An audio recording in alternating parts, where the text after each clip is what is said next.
tayo kakabsat. Amen. Praise God. Muli, yaman na kakagawa tayo kakabsat. So pagkantay di puso tayo, tulungan na. May I ask for you to help me help you. Okay?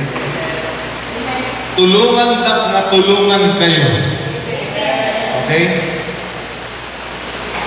Sa umagang ito, mga kapatid. First Sunday of the month of July, we will be reading the word of the Lord in the book of Daniel.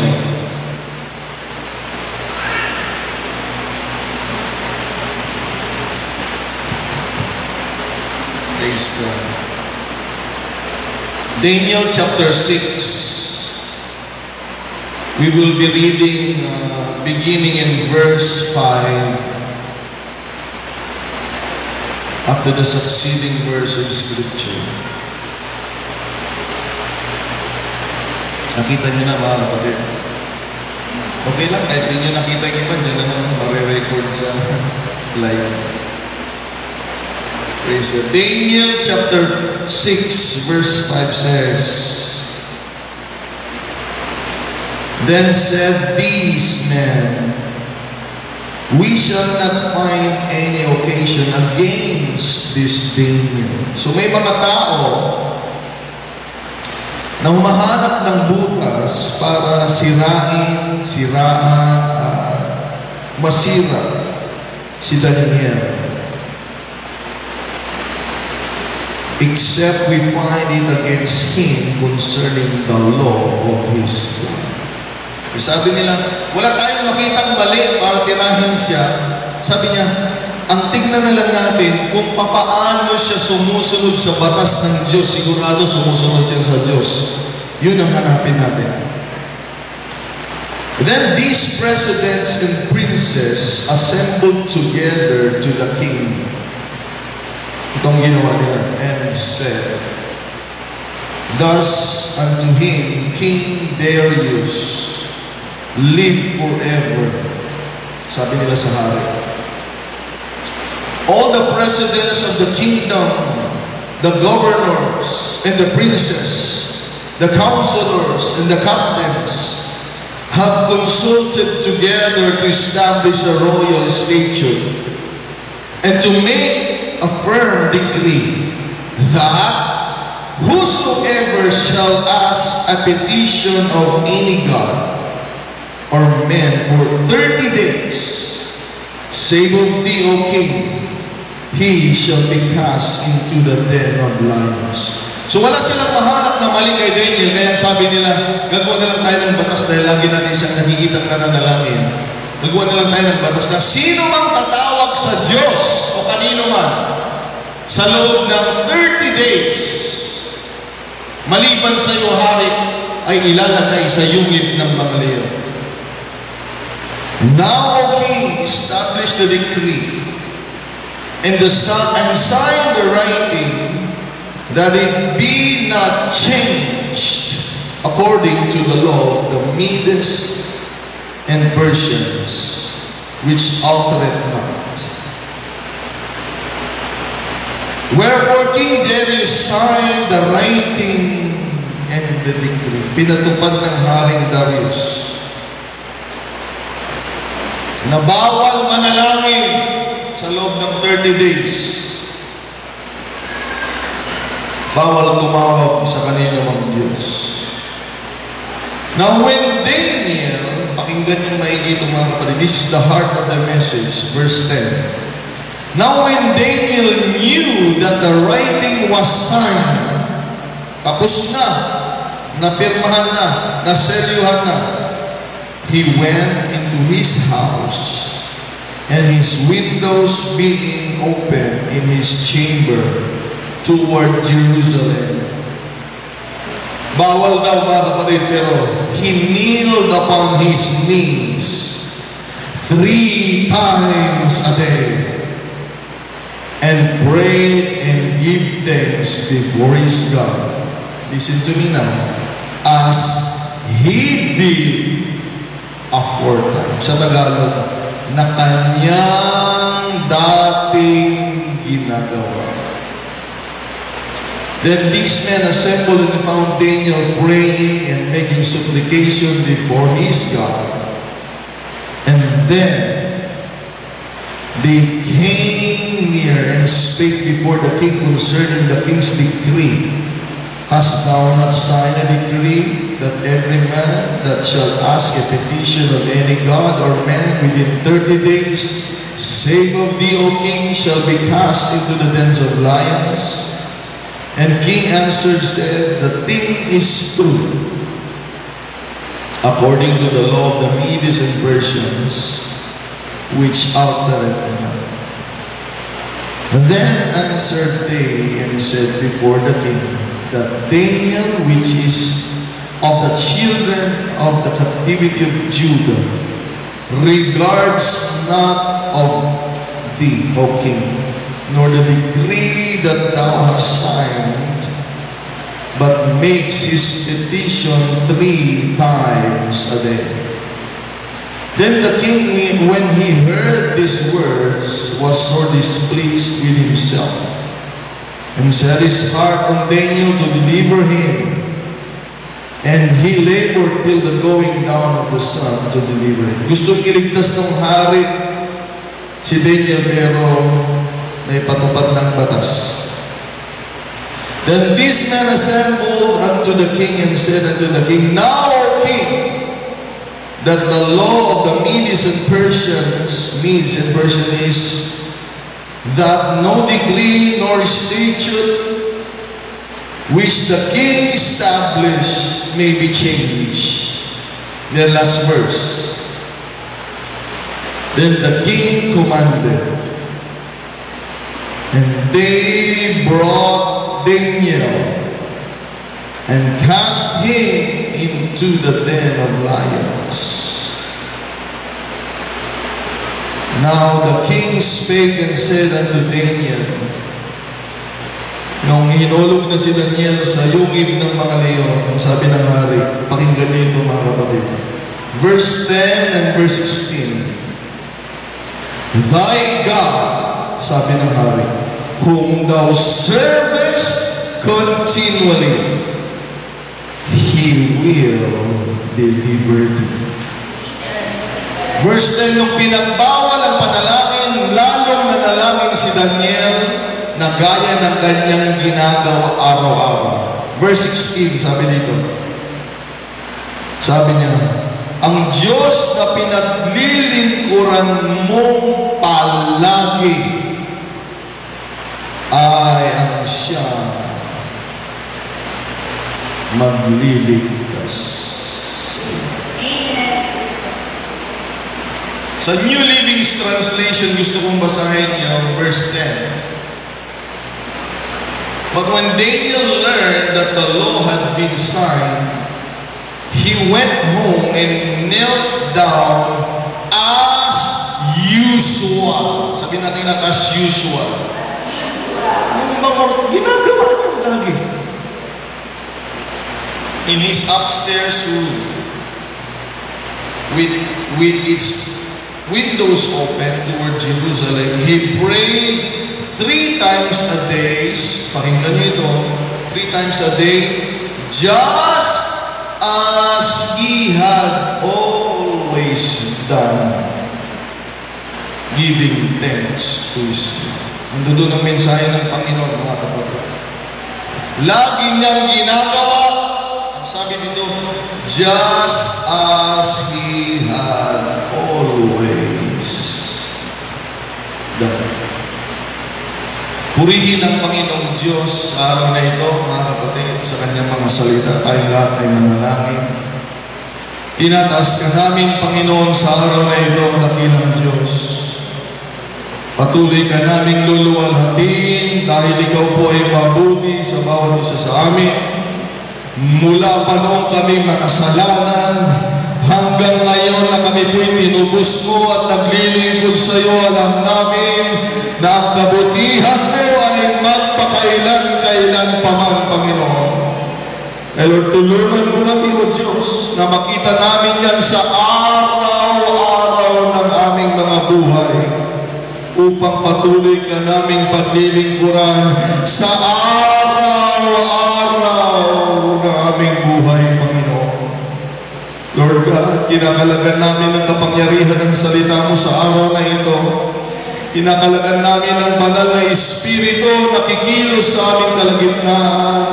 Tulungan mo ang bawat isa, Panginoong Diyos, hallelujah, gumawa ka ayon sa iyong dakilang kalooban. Makipag-usap ka sa iyong mga anak, Panginoon. At bigyan mo ng direksyon ang buhay namin. Patungo sa iyo, patungo sa kalooban mo, patungo sa pagpapala mo, Panginoon, na inanda mo para sa bawat isa sa amin. Bless everyone today, Lord Jesus. Maging makasama naming mga kapatid online, pagpalain mo po ang bawat isa. Tulungan mo kami, Panginoon, sapagkat sa iyo po kami umaasa sa buhay na ito, Panginoon. Tulungan mo rin mga kapatid na hindi nakarating. Yun silang ingatan upang sa susunod na pagtitipon ay makasama namin sila, Panginoon.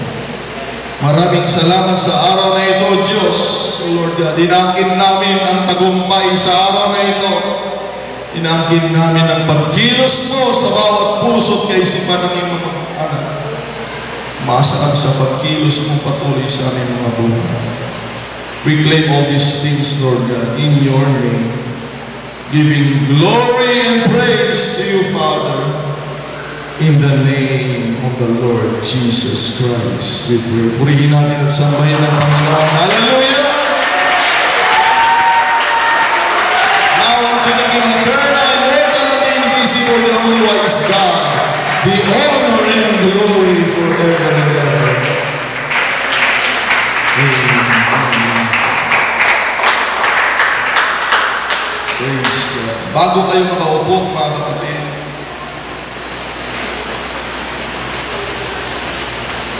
gusto kayong tulungan ng Panginoon. Pakinggan natin maigi ang salita ng Diyos. Gusto tayong tulungan ng Panginoon. Mahal tayo ng Diyos, mga kapatid. Ang pamagat ng mensahe ng Panginoon sa araw na ito, July 7, 2024, ay merong mensahe na may pamagat na nagsasabing, powerful solution we have. Powerful solution we have. Sabihin mo sa katabi mo, meron solusyon sa buhay natin. Amen. May solusyon sa buhay natin, mga kapatid.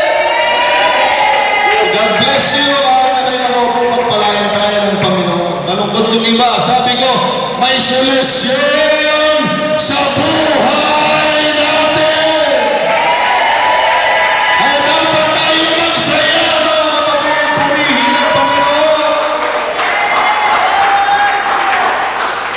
Praise God.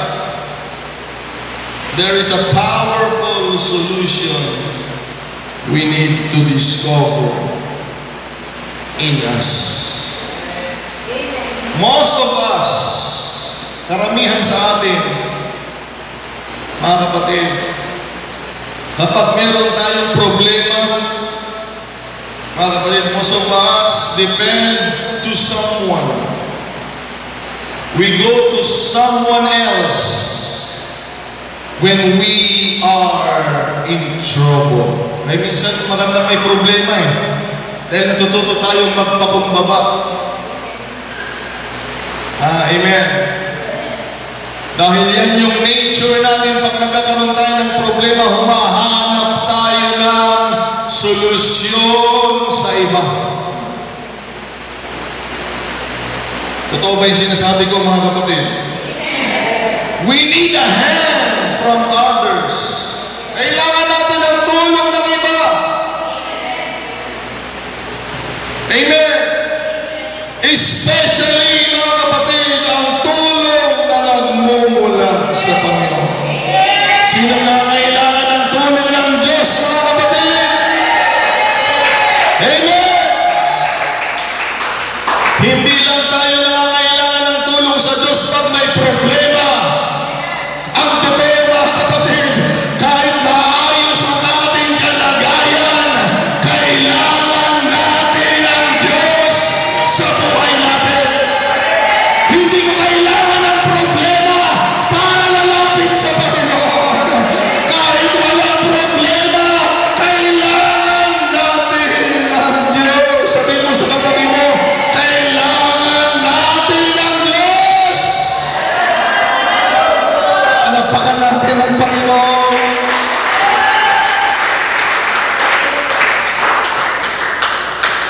Kailangan natin ang tulong ng iba. Kailangan natin lalo na ang Panginoon. Ngunit itong teksto natin ay kakaiba.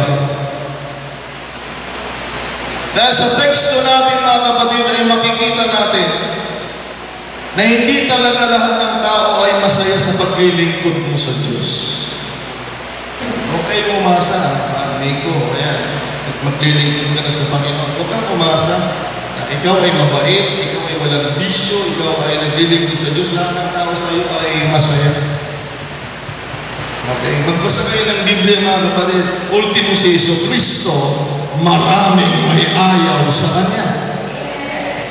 Sabi ng Biblia, mga kapatid, He came to His own, but His own received Him not.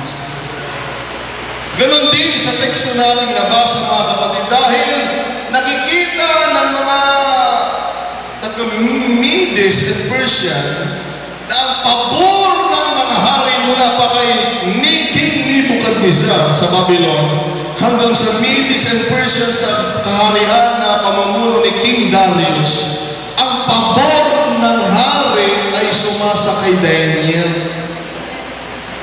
Samantalang bihag lang nila si Daniel at ang Juda. Sinakop kasi yung Juda ng Babylon at sumunod, mga kapatid, ang Medes and Persia. Pero kahit iba ang maging mga hari, kahit galing sa iba ang mga hari, kung ikaw ay naglilingkod sa Diyos, ang pabor ng Diyos ay laging sumasa inyo. Hindi tayo dapat mag-alala kahit sinong naging presidente, hanggat si Jesucristo, ang Panginoon natin, may pabor ang Diyos.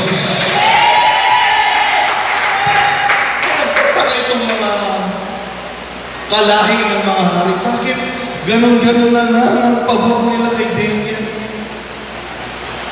Kahit ganun nahuli na si Daniel na gumawa ng kasalanan sa batas na ginawa nila, nabasa natin kanina, gumagawa ng paraan yung hari para hindi patuloy. Pero laging pinapaalala ng mga princesses, mga counselors, lahat ng gustong usigin si Daniel na hindi pwedeng balikin lahat ng batas ng ginawa. Kaya dito natin makikita, mga kapatid, na pinagkaisahan si Daniel. They made a plot against Daniel. Dahil pag naglingkod ka sa Panginoon, may magpaplano sa iyo para ikaw ay masira. Huwag naman sana dito magmula, mga kapatid, yung sisira sa atin. Huwag naman, ako kayo makita. Adda nga adda timang dadakal kada tayo. Ngahamag kumanggap ko dito yan. Amen? Magkakasama tayo dito, mga kapatid. Wala sana ditong gano'n, na sila Daniel ay isa sa mga princesses, pero may mga kasama silang mga princesses doon na gusto siya pakain sa leon, mga kapatid. Kaya sabi nila, hantay ka maibawal na uminom di arak. Hantay mo uminom di arak na ito. Hantay maibawal na bawal ni bisyo at tumatiling na ito, Daniel. Hantay maibawal na huwag magmura. Hindi na kasi nagmumura. Kaya kanilang conclusion, sabi nila, wala tayong makitang butas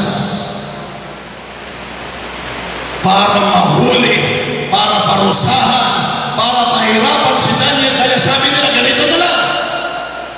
nakikita natin yung commitment niya sa Diyos na pinaglilingkuran niya, doon tayo humanap ng pangsilo, pangsira kay Daniel. Ang naisip nilang batas na ito, dahil nakita nilang dedication ni Daniel sa Diyos, sabi nila, nagkaisa silang lahat, mga kapatid, na ang batas na gagawin natin, tapno lang ang matiliwiso. At ang titawag basta, agbirok dati kamali. Nagganasan niya. Kaamin kayo magkatatao ang kamali, kakusa. Aguray kayo di kamali. Ang kamali tayo amin. Nung nagaramit kayo, itibanag tapno titao lang ka mabagaan nga nagkamali, matitay-tay. Okay? Nagkakamali tayong lahat, mga kapatid. Pero kung yung tao ay hahanapan mo ng madali, madali lang gumawa ng gano'n. Madali lang gumawa ng istorya eh. So yung ginawa nila, gumawa-gawa na lang sila. Ang sabi nila, simula sa araw na ito, ilalapit natin sa hari ng sino mang taong tatawag sa Diyos o kanino mang tao sa loob ng 30 days. I cannot imagine, mga kapatid, hindi ko kayang isipin 30 days hindi ako mag-pray sa Panginoon, hindi ko kayang isipin yun. Alam mo, parang masaya. Sabi ko, hindi ko kayang isipin na sa 30 araw hindi ako makipag-usap sa Panginoon. Hello, parang walang kausap. Sabi ko, hindi ko kayang ma-imagine na ang taong ginawan ng Diyos ng mabuti, pinatawad, ay hindi kakausap sa Diyos. Hindi natin kaya, mga kapatid, sa lahat ng kabutihan ng Panginoon at pag-iingat ng Diyos sa atin, hindi natin kaya. Hindi natin kaya. Sabi nila, sinelyuhan mo ito, hari. Sa madaling sabi, alam niyo yung istorya, sinelyuhan ng hari. Tinatakan, pinirmahan, at nangyari ang hindi dapat mangyari. Meron talaga masasamang bagay na nangyayari. Pero huwag tayo mag-alala hanggat ang Panginoon ang ating pinaglilingkuran. Sabi ko nga, mga kapatid, maaayos din ang lahat hanggat ang Panginoon ang pinaglilingkuran natin. Maayos ang lahat!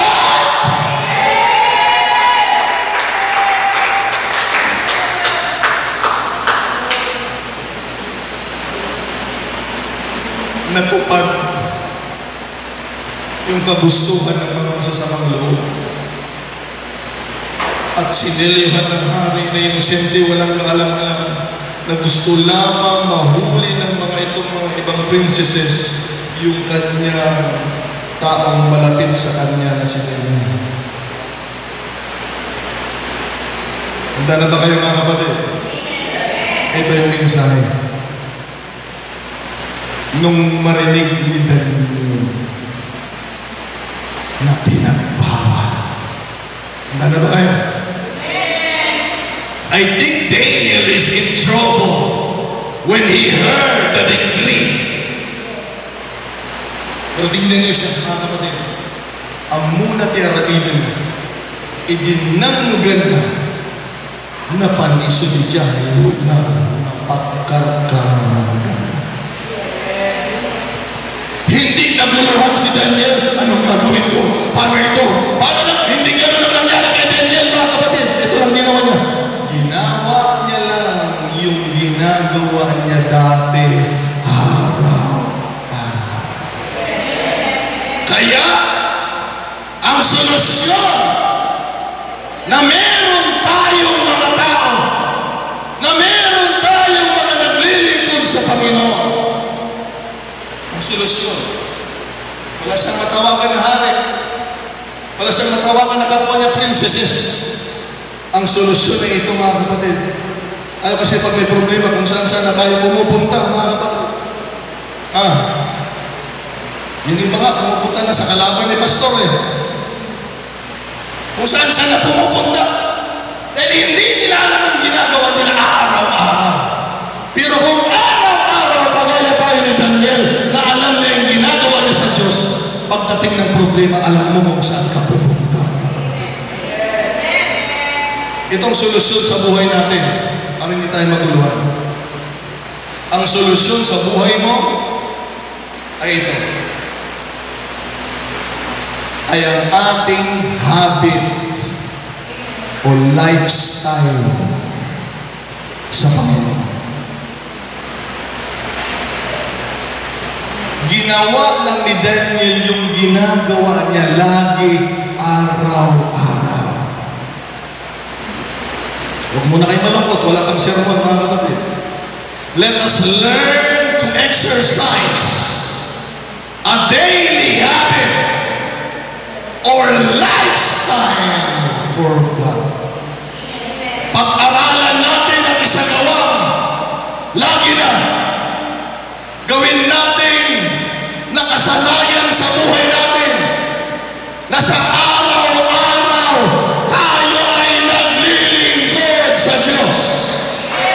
Hindi niyo ko naintindihan mga kapatid. Maraming pumupunta sa simbahan, naglilingkod sa Diyos dahil may schedule. Actually, kahit nasa loob ng simbahan, hindi nila alam yung ginagawa nila. Kaya mga kapatid, pag may problema sila, hindi nila alam kung saan sila pupunta. Pero kung ang paglilingkod mo sa Diyos ay hindi lamang araw ng Sunday, kung hindi kahit Lunes, Martes, Miyerkules, Huwebes, Biyernes, Sabado, ay naglilingkod ka sa Diyos. Pagdating ng problema, alam mo kung saan ka tatakbo. Makinig kayo lahat. Bakit may mga mananampalataya kahit tumanggap na ng Holy Ghost nawawala? Bakit? Ang paglilingkod lang nila sa Panginoon tuwing YLDS, tuwing Sunday. Pagdating sa Lunes, wala na silang Panginoon. Pagdating sa Martes, wala na silang panalangin sa Diyos. Dahil ang schedule lang nilang manalangin ay tuwing prayer meeting at tuwing Sunday. Kaya pagdating ng problema, sa Lunes, hindi nila alam kung saan sila pupunta. Hindi nila alam kung saan sila tatanto. Pero dapat tayong matuto kapag nilingkod sa Diyos ay hindi lamang schedule. Maglilingkod tayo sa Diyos araw, araw, araw, araw. Palakpakan natin ang sambahin ng Panginoon.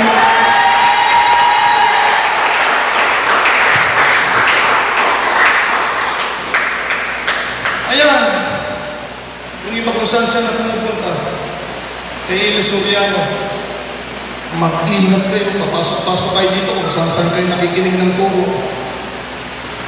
Tapos kung nagka-problema, Pastor, you don't have a relationship with God daily, just like Daniel.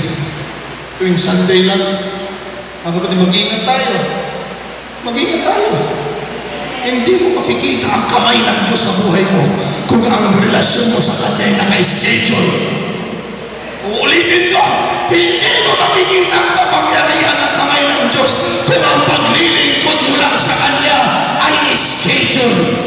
Pero kung ang paglilingkod mo sa Diyos, kahit walang schedule, may relasyon ka sa Panginoon, naglilingkod ka sa Panginoon, pagdating ng problema, humanda ka dahil ang Panginoon ay hindi ka pababayaan, hindi ka naiiwanan kung araw-araw.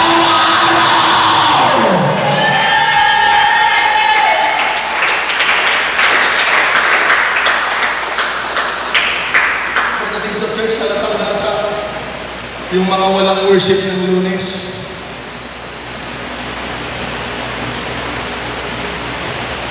Umiiyak din po ako kahit walang schedule. Isa nag-in na ako. Umiiyak ako sa presensya ng Panginoon. Nagpapatugtog ako mga may ginagawa ko mga tumutulo na yung luha ko. Ang relasyon natin sa Panginoon hindi nakatali sa schedule, mga kapatid. Kailangan araw-araw. Makinig kayo. Bakit kailangan araw-araw, Pastor? Makinig kayo. Ang problema ninyo, hindi nyo alam kung kailan. O sige, magyabang na kayo pag alam ninyo kung kailan kayo makaproblema. Pero ang totoo, hindi nyo alam kung kailan. Kaya maganda na sanayan natin na hindi naman natin alam kung kailan ang problema. Sanayan din natin na araw-araw magkaroon tayo ng malalim na relasyon sa Panginoon. O palakpakan natin ang Diyos, mga kapatid.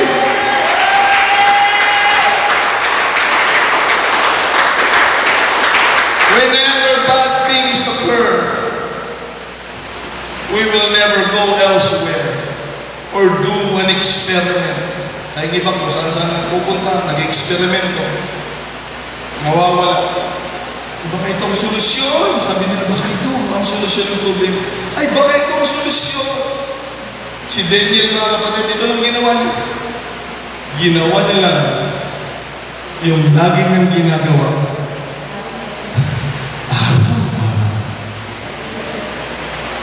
Kaya kapag wala kang relasyon sa Diyos, araw-araw, saan-saan ka pupunta ng mga tao.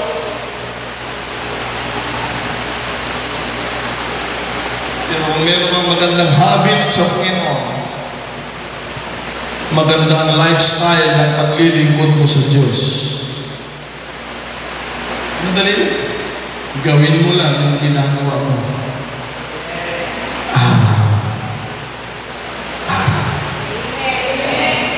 If we always do, or go for God always, whatever happens, we will always go to God. Kung lagi kang tumatakbo sa Diyos araw-araw, ano man ang mangyari, lagi ka pa rin tatakbo sa Diyos. Ginagawa mo araw-araw. Makinig kayo. Maganda man ang nangyari sa buhay mo dahil ginagawa mo araw-araw, lagi kang tatakbo sa Panginoon araw-araw. Kung hindi man magandang mangyari sa buhay mo, dahil lagi kang tumatakbo sa Diyos, ikaw pa rin ay tatakbo sa Diyos araw-araw. Kaya sanayin natin ang ating mga sarili na tayo ilalapit sa Diyos at maglilingkod araw-araw.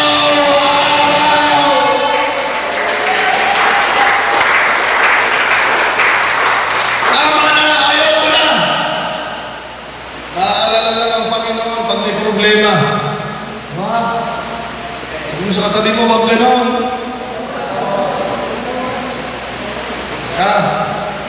Naaalala lang ang Panginoon pag hindi na kaya. Huwag ganon. Sama naman ang ugali mo. Sabi mo sa katabi mo, sama naman ang ugali mo pag ganon. Huwag ganon. Pag mag-open ng business, naaalala ang Panginoon, Sister Jo. Huwag ganon. Pag may business na, wala na. Huwag ganon. Walang relasyon sa Diyos, hindi maganda. Dapat maalala natin ang Panginoon. Hindi lang pag may kailangan tayo, kung hindi, kailangan natin ang kamay ng Diyos araw-araw. Pastor, wala naman akong sakit. At ako lalapit sa Panginoon. Bakit? Yung may sakit lang bang may kailangan ng Diyos? Humanda ka, wala kang sakit. Ang taong walang sakit ay kandidato para magkaroon ng sakit. Kaya mag-ingat tayo, huwag tayo magkaroon. Alam mo, sakit na siya. Magkaroon ka isang araw. Dahil ang katawan natin ay pahina ng pahina. Ay mga yung people, mayayabang talaga ang mga yung people kasi akala nila, yung lakas nila ay walang hanggan. Tanungin niyo yung mga lola ninyo, mag-jogging tayo, lola. Iba na. Iba na.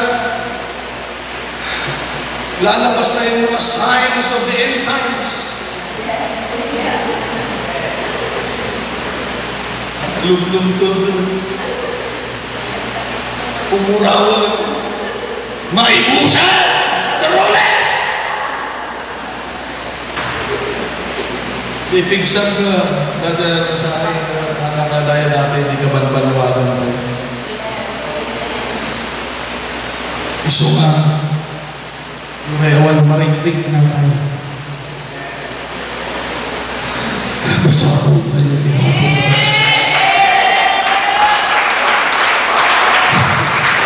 Makinig kayo. Ang paglilingkod natin sa Panginoon, hindi tayo may kailangan tayo. Ang paglilingkod natin sa Diyos dahil may relasyon tayo sa Panginoon. Hindi tayo tinutulak ng pangailangan. May relasyon tayo. Ang ibig sabihin nun, kahit wala tayong hinihingi, maglilingkod tayo sa Diyos. Lalapit tayo sa Diyos. Dahil sa relasyon, lahat ng may relasyon sa Panginoon, palakpakan natin at sambahin ang Panginoon. Oh, glory to God! Hindi lang tayo maglilingkod dahil may kailangan, may relasyon tayo. May relasyon tayo sa Diyos. Hindi dahil sa pangangailangan. May 10 kitungin lumapit sa Panginoon. Pinagaling sila lahat. Isa lang ang bumalik. May mga tao talaga na lalapit lang sa Panginoon dahil may kailangan. Sana makasama ko dito. Hindi lang tayo nagliligo dahil may kailangan. Kahit walang kailangan, babalik tayo dito dahil mayroon tayong relasyon sa Diyos. Palakpakan natin ang Panginoon.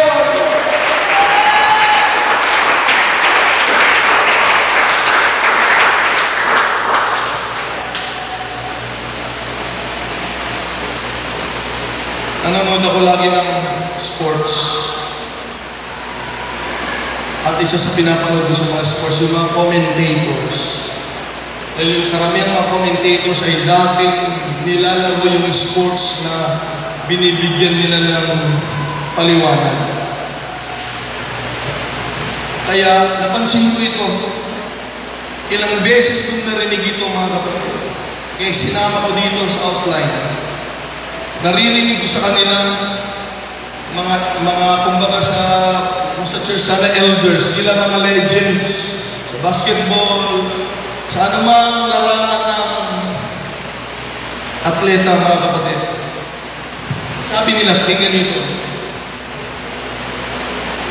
One of the key, bakit nagcha-champion yung mga champion? Sabi nila, bakit nagcha-champion yung champion? Ang susi nila ito, meron silang habits. Na kahit natatambakan sila, meron silang good habits na hindi naapektuhan yung poise nila, yung goal nila. Nakafocus pa rin sila dahil nasanay sila na kahit matambakan sila, nandun pa rin, hindi sila nagsisimangutan. May mga laro na ganyan eh, pag pinasahan mo at hindi nasalo. May mga, meron tayong tinatawag na, dito, yung kilos ng katawan ng body language. Wala silang ganon dahil nasanay sila mga kapatid. Nagawin pa rin natin yung dapat nating gagawin. Kaya hindi nyo makikitaan yung mga champion na kahit namintis. Sabi nung kasama, pang-10 na yan. Walang ganon. Meron silang good habits. Makinig kayo. Pinag-uusapan din naman yung mga talunan. Alam niyo yung sabi ng mga commentator? Kaya sila laging talo. Dahil meron silang culture at meron silang ugali na nakasanayan because of also habits. Kapag naagawan, hinayaan na yung umagaw, nag-dribble na agawan, alyawan lang na nagigay, hindi kagaya nila, Michael Jordan, nila Kobe Bryant, mga kapatid. Pag naagawan, hahabulin nila yun, mga kapatid. Hanggang sa putatay nila, kahit malayo, hahabulin talaga nila. Kaya gawin mga talunan because of bad habits. So kita ninyo, look what habits can do to a person. Ang nagmamando sa buhay natin minsan, makinig kayo, lahat kayo pumupunta sa simbahan, pero kumusta yung iba pag-araw ng Lunes? Kumusta yung iba pag-araw ng Martes? Kumusta yung iba sa Huwebes, sa Biyernes, kung walang gawain? Ang nagmamando sa atin ay ang ating lifestyle o habits. Kaya kung sasabihin mo, bakit ako, Pastor, laging ganito? Tagal ko na sa gawain. Pastor, bakit ako laging ganito? Tignan mo kung anong ginagawa mo lagi. Dahil ang nagmamando sa buhay mo ay kung ano ang estilo ng pamumuhay mo. I-check mo. 5 years ka na sa Lord, 10 years ka na, 15 years ka na. Anong itsura mo? Kung ganun pa rin yung nangyayari sa buhay mo, ibig sabihin, dahil kasi yung buhay mo noon ay ganun pa rin. Gusto tayong tulungan ng Panginoon, mga kapatid. Marami pa dapat tayong makitang kapangyarihan ng Diyos. Marami pa dapat tayong makitang pagkilos ng Diyos. Marami pa dapat tayong makitang milagro ng Panginoon. Pero wag ang bad habits ang mag-lead sa atin o hindi. Ang magandang habit, ang magandang lifestyle, nasa araw-araw maglilingkod tayo sa Panginoon. Palakpakan natin ang Diyos.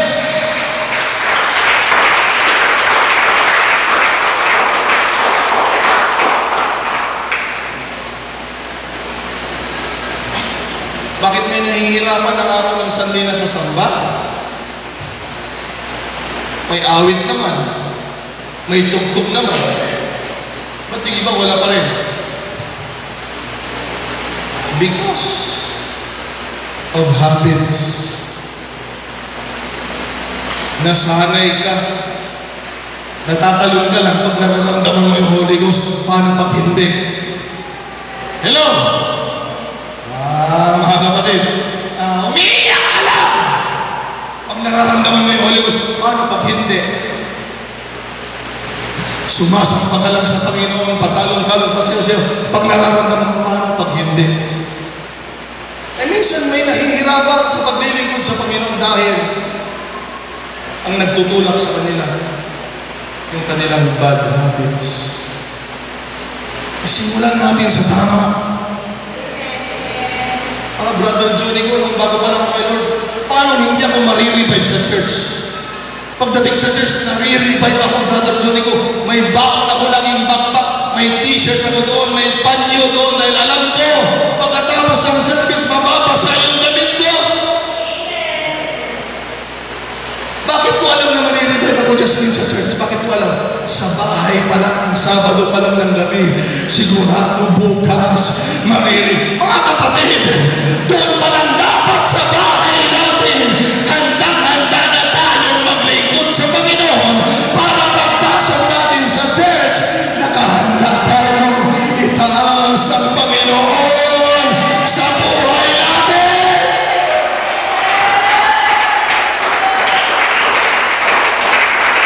Ay, hindi ba nagpupuspusan ng Holy Ghost? Yung iba wala pa.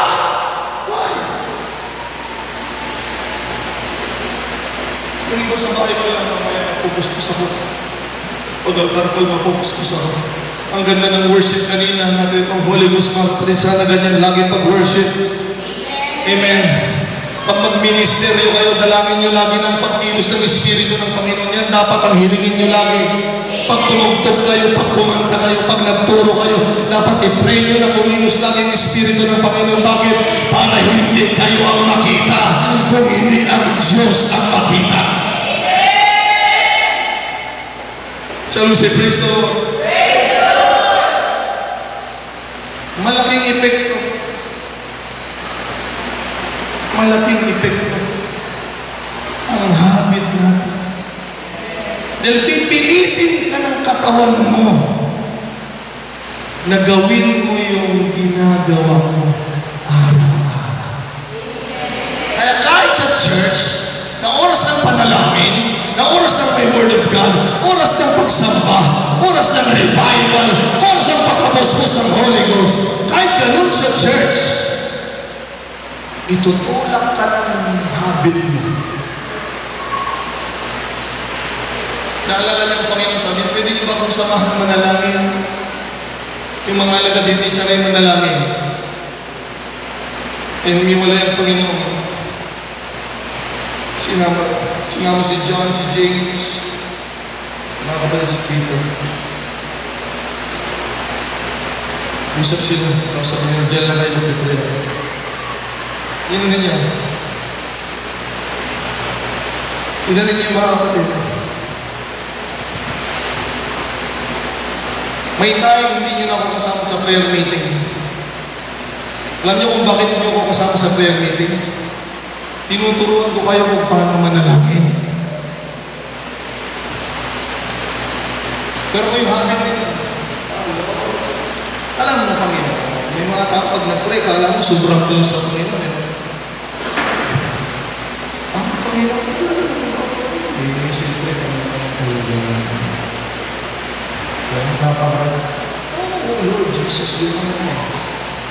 Napaka-relax na ako. Nakarating yung time, hindi nyo na ako kasama sa prayer meeting. Dahil sa maniwala kayo sa hindi, yung panalangin ko tuwing prayer meeting, ganun po ako manalangin kahit mag-isa ako.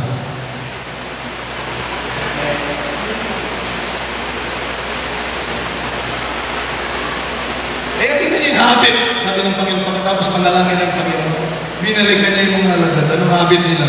Ayan, maturog namin. 3 beses nanalangin ng Panginoon, 3 beses iniwan yung mga alagad. Nung binalikan niya sila, naku, lahat sila laging natutulog. Nandiyan pa ba kayo mga kapatid? Sa harap ng Panginoong Jesucristo, natutulog. Huwag mo sabihin, pagkaharap ng Panginoon, maniwala ko sa iyo, kung mayroon kang bad habit, yan ang magtutulak sa iyo. 3 beses silang iniwan. Pagbalik ng Panginoon, lagi silang natutulog. Yung pangatlo sabi niya, gumising na kayo. Sabi ng Panginoon, nandyan na yung panghuhuli sa akin.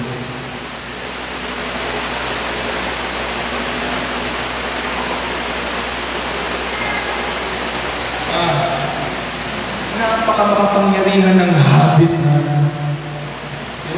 Di ba nga kayo nga, bait-baitan pag nandiyan si pastor, di ba?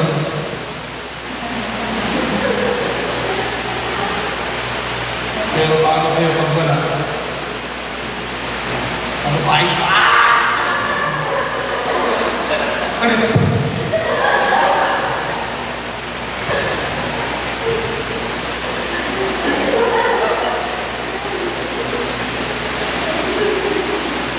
Pero pag may habit kayo, kahit wala si pastor, hello!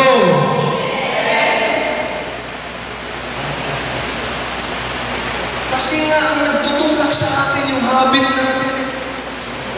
Nasanay na tayo na kahit walang nagbabantay, iniingatan natin ang ating mga sarili, mga kapatid.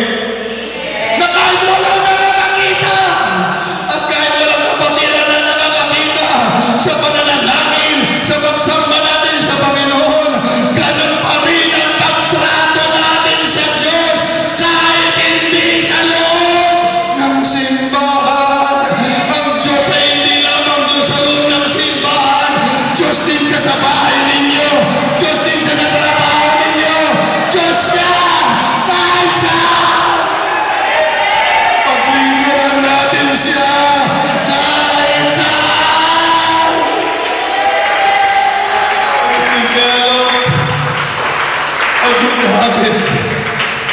Huwag nating limitahan ng Panginoon. Tandaan mo, kahit saan, kaya kumilos ng Diyos. Kahit kailan, kaya kumilos ng Diyos. Kaya, paglingkuran natin ang Panginoon. Araw-araw, nasan man tayo, maglaan tayo ng oras para sa Panginoon. Kailan bang nagtrabaho din ako? Pag break time namin, umaga man yan o gabi, mga kapatid, hihiwalay ako sa mga kasama ko, sasandal ako sa pader, mananalangin ako doon, mga kapatid. Pagkatapos kong manalangin, babalik ako sa kanila at makikipagkwentuhan, sisira ang 3 bersikulo, mga kapatid. Lagi kong ginagawa yun. Pag-uwi ko sa bahay, mananalangin. Lagi kong ginagawa yun.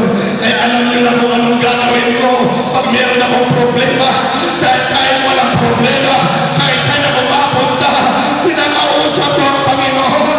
At kapag lagi kang ganyan sa Diyos, ano man ang mangyari sa buhay mo, pinagpala ka man o may problema, hindi mo makakalimutan ang Diyos na tinatawagan mo. Araw, makinig kayo, may Diyos tayo. Araw, ang Diyos natin ay mananatili. Palagpagan natin ang Panginoon.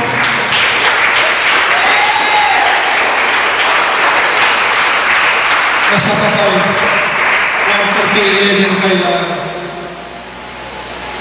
Hindi na ako magtatagal.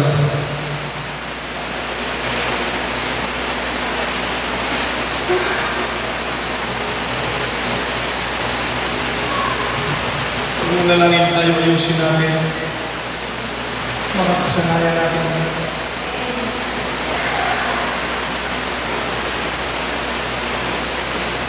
Bilib ako sa inyo, mga sa preaching, may nagsusuyab, sa worship, may nagsusuyab, hindi ko nasubukan yan kahit minsan. Kasi ang respeto ko sa Diyos, mga kapatid. Kahit inaantok ako, kahit panggabi kami noon, tapos diretso kagad sa church, hindi ko naranasan yan. Natutulog sa simbahan. Sanay ako. Araw-araw, may Diyos sa buhay ko, mga kapatid. May nangyari sa Biblia, mga kapatid.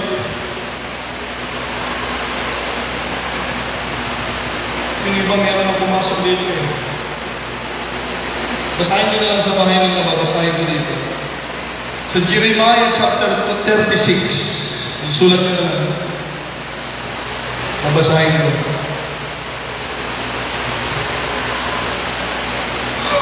Have mercy. Jeremiah 36 verse 21 to 23.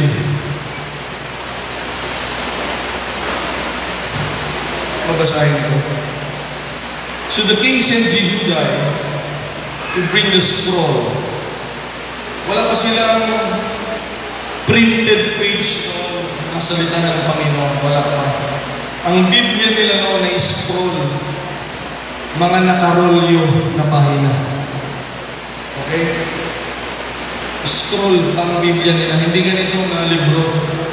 Nakarolyo, mga kapatid.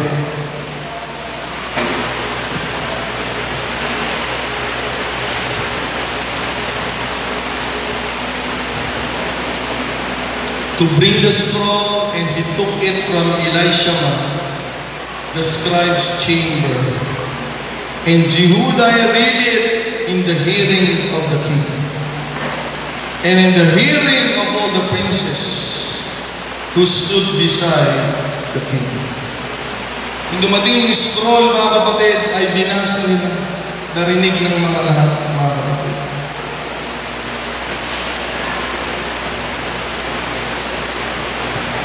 Now the king was sitting in the winter house in the 9th month, so taglamig, with a fire burning in the hearth before him. Meron silang parang chimney bang tawag? Meron silang pagpainitan, mga kapatid, sa loob ng kanilang palasyo. May apoy, mga kapatid. At nagpapainit doon yung hari. Last verse, pansinin niyo ito.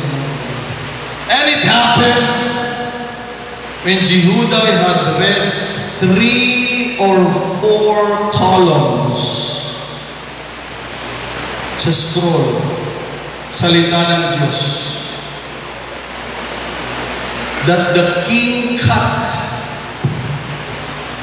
ginupong, hiniwa, hinati, that the king cut it with the scribe's knife.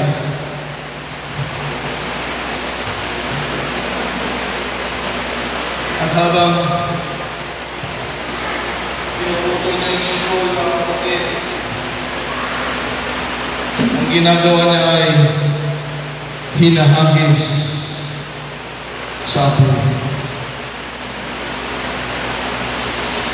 Yun ang Biblia nila, yun ang salita ng Diyos nila. Maya't maya, binabawasan niya, tinatapon sa apoy na susunod. Huwag kayong magtaka, mga kapatid, pansinin niyo ito. Until all the scroll was consumed in the fire that was on the hearth.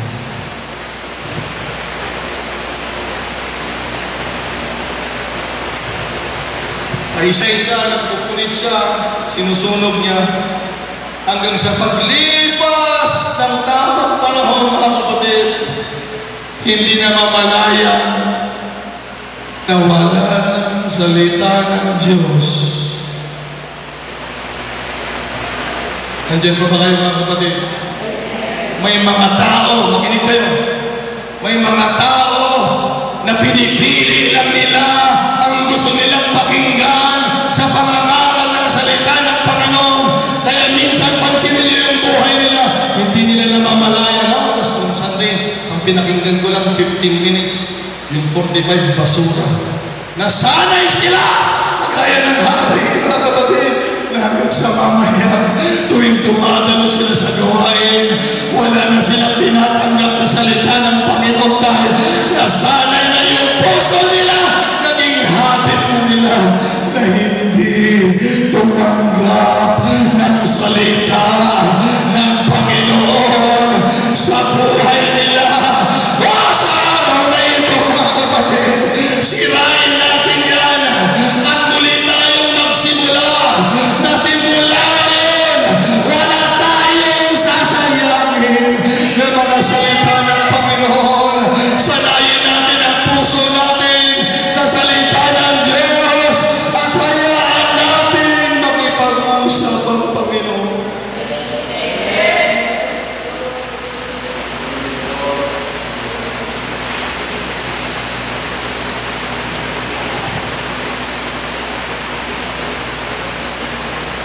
Pero Johnny ko, may mga pumapasok dito, hindi na nakikinig sa akin.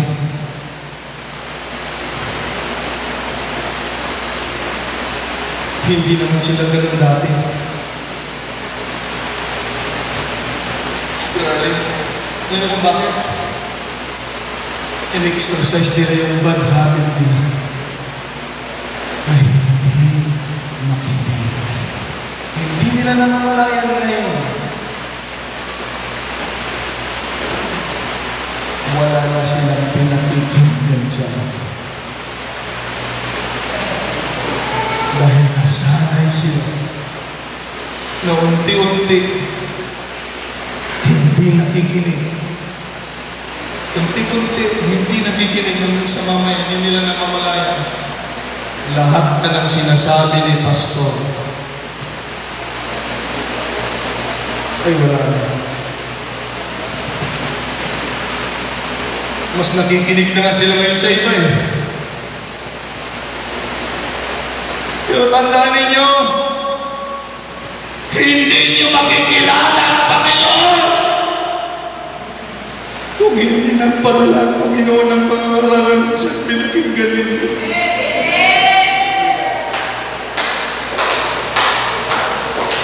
Dapat, kung gano'n tayo na-excited nung bago tayo sa Panginoon, sa salita ng Diyos, sa pagsasamba at sa panalangin, dapat lalo na ngayon, kung meron tayong good habit, lalo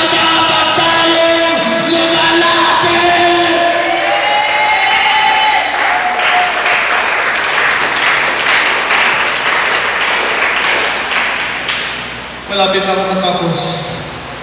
Daniel 6:16. So wala na, huli na talaga si Daniel. Huli na talaga.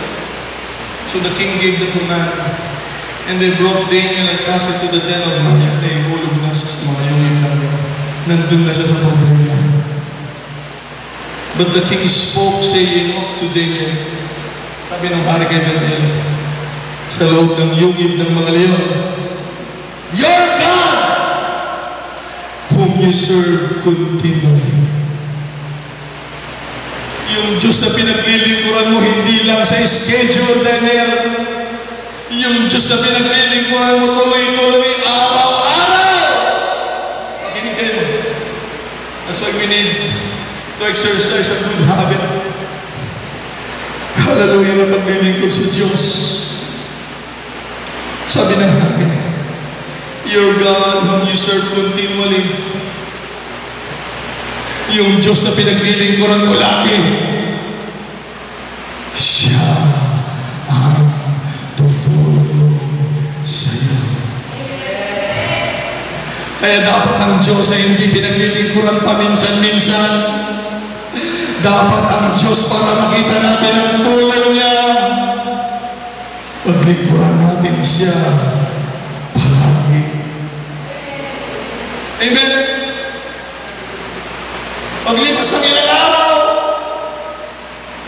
dahil ang hari ay malapit talaga kay Daniel. Paglipas ng ilang araw, bumalik doon yung hari, verse 20, mga kapatid.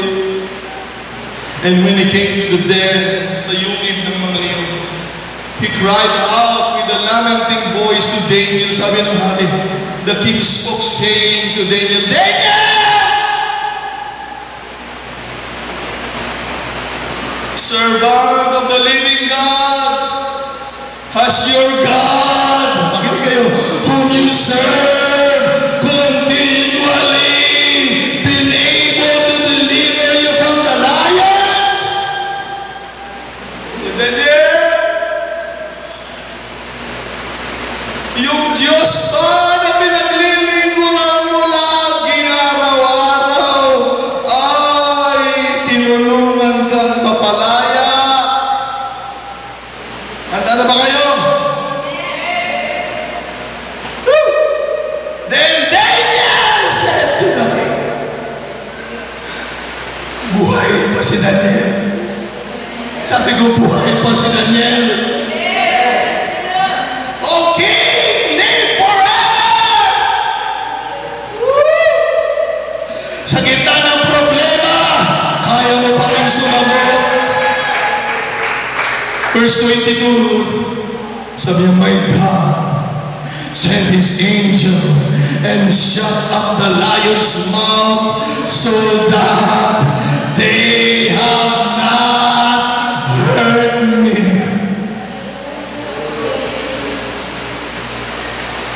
Dumating ang problema kay Daniel, pero si Daniel na naglilingkod sa Diyos araw-araw, hindi siya nakalaw ng problema niya.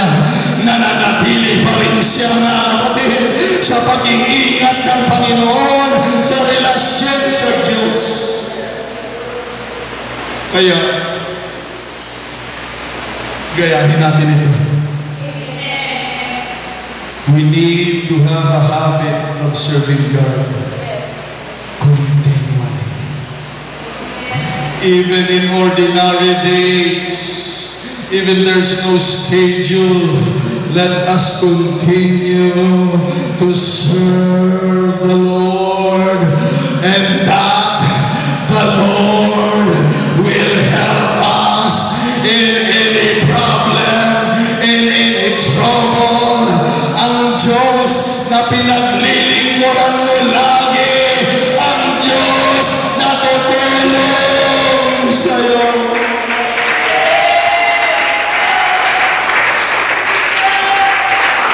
Makinig kayo lang, church!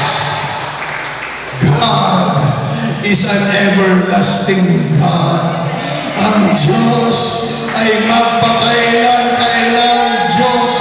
Hindi lamang sa Diyos sa buhay natin pag Sunday, hindi lamang sa Diyos sa atin pag Wednesday,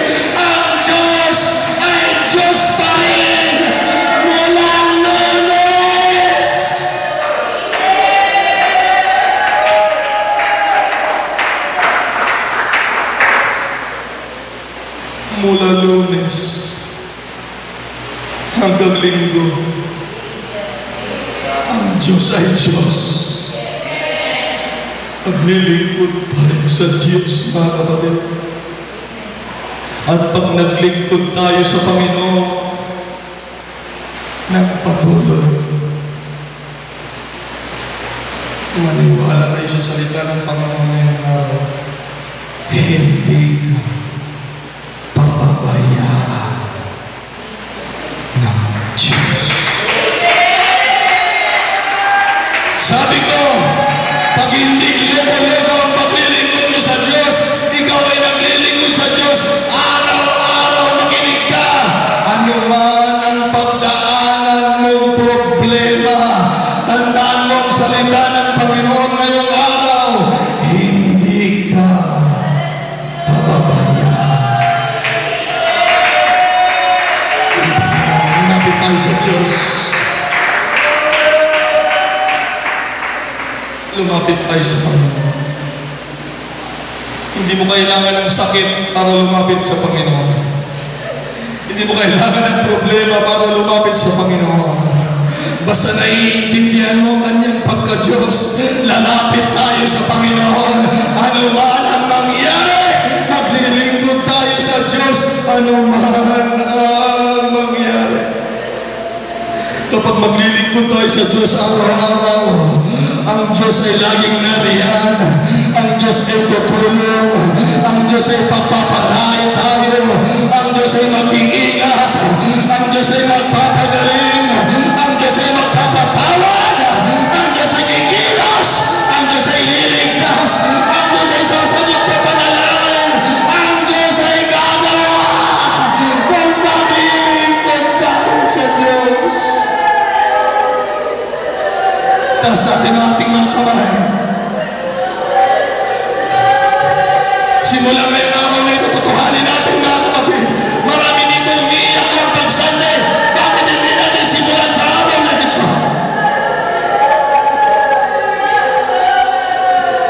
Jomar, ayusin mong paglilingkod mo sa Panginoon. Marami na akong nakikita sa iyo.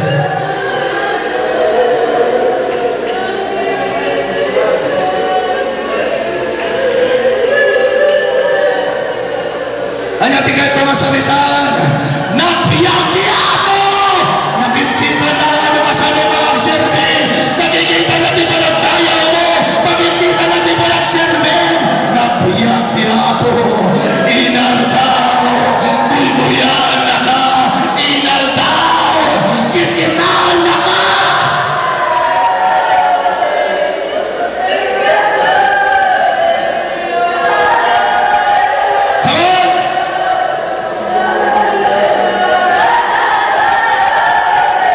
Sabihin mo sa Diyos, simula sa araw na ito, Panginoon, bani-bonita, pagserbiyan ka, inaldaw, inaldaw.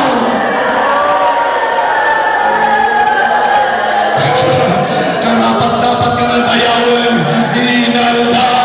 Karapat-dapat ka na isambahin, inaldaw. Karapat-dapat ka na paglingkuran, inaldaw.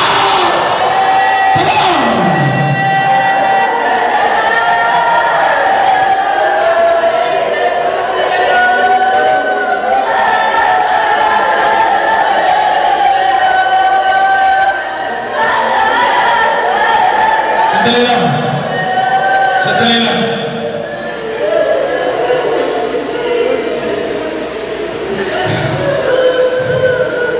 Makinig kayo. Marami dito kailangan magsisi.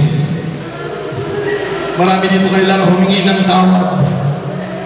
Dahil marami dito hindi naglilingkod sa Diyos araw-araw. Marami dito naglilingkod ng pag na-schedule, hindi pa excited. Kaya humingi tayo ng tawad sa Panginoon upang maramdaman natin ang banal na Espiritu. Ang banal na Espiritu, Holy Ghost ay nandito. Pero gusto niya magpakumbaba tayo. Magsisi tayo sa ating mga kasalanan.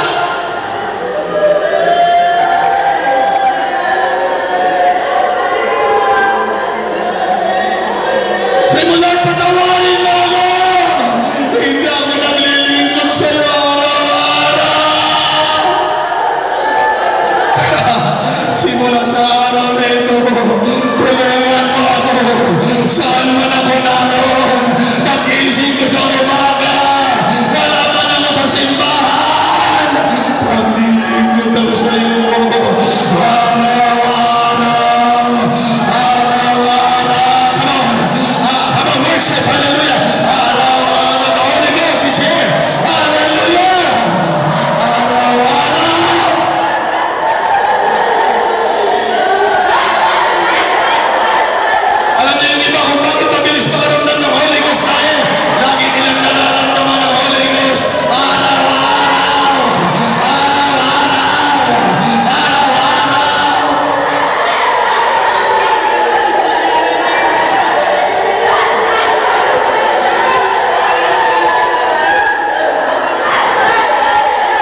namin sinabi niya mo.